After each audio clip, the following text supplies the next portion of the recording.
This is Dr. John Whitcomb talking about berberine. Berberine is an herb that's been around for 3,000 years. It's been used in Ayurvedic medicine because it kills parasites and worms. But it's actually an interesting compound. And we should explain why.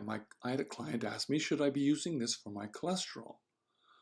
And the answer is yes.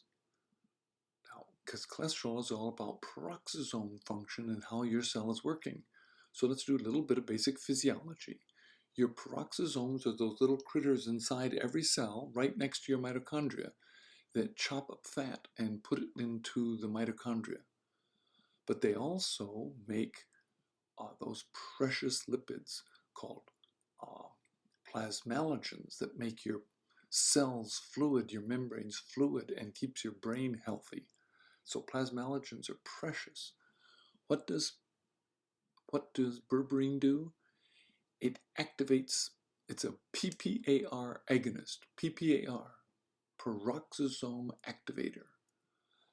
It activates the enzyme or the gene that turns on the proliferation and turning on of peroxisomes.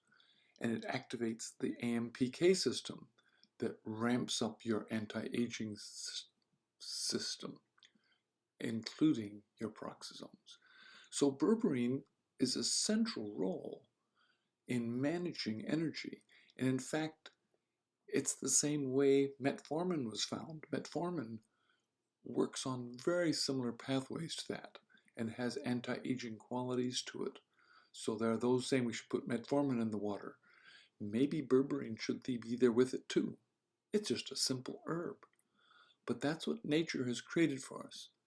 Nature has created many plant compounds that our bodies are yearning to get the more plants we eat. Berberine happened to be maybe not in our ecosystem in North America, but they sure know about it in India. And it's now widely available as an inexpensive supplement. What will work for me? I've got a risk for diabetes, so I'm taking berberine myself. I don't feel any different, but my diabetes is moderately well controlled.